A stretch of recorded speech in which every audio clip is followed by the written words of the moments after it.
میرے پیارے بھائیو، اللہ کے رسول کا فرمان ہے کہ تم میں بہتر لوگ وہ ہے جو اپنی بیوی کے لیے بہتر ہو، کیونکہ نبی کریم صلی اللہ تعالی علیہ وسلم نے فرمایا عورت کے بارے میں میری وصیت کا ہمیشہ خیال رکھنا، کیونکہ عورت پسلی سے پیدا کی گئی ہے، پسلی میں بھی سب سے زیادہ ٹیڑھا اوپر کا حصہ ہوتا ہے۔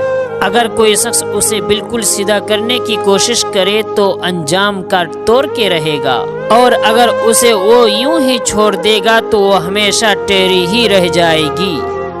بس تم عورت کے بارے میں میری نصیحت مانو، عورت سے اچھا سلوک کرو۔ اے مسلمانوں، ہم اس رسول کریم کی عظمت کو کیسے بھولے جس نبی نے اپنے امت کو جوتا بھی پہننا سکھایا۔ مسلم شریف جلد نمبر 2 صفحہ نمبر 197 میں رسول کریم صلی اللہ تعالی علیہ وسلم نے فرمایا، جب جوتا پہنے تو پہلے دائیں پاؤں میں پہنے، اور جب جوتا اتارے تو پہلے بائیں پاؤں کا اتارے۔ ہم اس رسول کی عظمتوں کو بھول گئے دنیا کی عیاشوں میں۔ اے مسلمانوں، دنیا ایک دھوکہ ہے، دنیا ایک دھوکہ ہے، دنیا ایک دھوکہ۔ جہنم والے گدھے کی آواز کی طرح چلا کر روئیں گے، پہلے آنسو نکالیں گے، جب آنسو ختم ہو جائیں گے تو خون روئیں گے، روتے روتے کانوں کے مثل ہو جائیں گے۔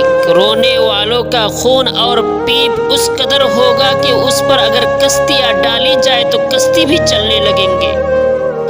میرے مسلمان بھائیوں، ابھی بھی وقت ہے کہ تم صحیح راستے پر آ جاؤ، اللہ کی بارگاہ میں گر گراؤ، اپنے گناہ کی معافی مانگو۔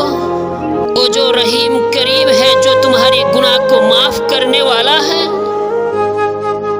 একজন নারী সুখী হয় তখন, স্বামী ভালো হয় যখন। শ্বশুর খারাপ হোক ডাজেন্ট ম্যাটার, শাশুড়ি খারাপ হোক ডাজেন্ট ম্যাটার, ননদ খারাপ হোক ডাজেন্ট ম্যাটার। যদি স্বামী ভালো হয়, দিন শেষে একজন নারী মাথা উঁচু করে সমাজের সামনে দাঁড়িয়ে যায়। কথা বলেন ঠিক কিনা? আর যদি শ্বশুর শাশুড়ি সবাই ভালো হয়, ননদও ভালো, সবাই ভালো, কিন্তু স্বামী গাঁজাখোর, সে সংসারে কি সুখ আসতে পারে?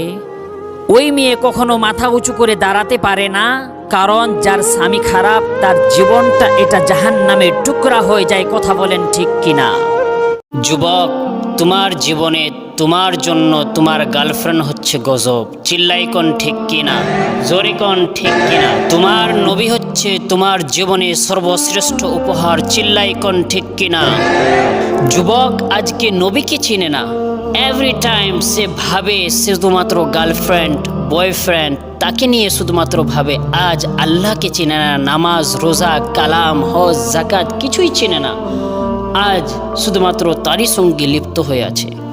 তোমার প্রথম ভালোবাসাটা তোমার আল্লাহ এবং তোমার নবীর জন্য হবে, এবং তারপরে তুমি যাকে চাও তাকে তুমি ভালোবাসো। আজ কিছু যুবক যার পাওয়ার আশা নাই, তাকে ভেবে রাত রাত জেগে চ্যাটিং করে এবং ফেসবুকে হোয়াটসঅ্যাপে সে টাইম নষ্ট করে দেয়, সে ফজরের নামাজ কাজা করে দেয়। কথা বলেন ঠিক কিনা?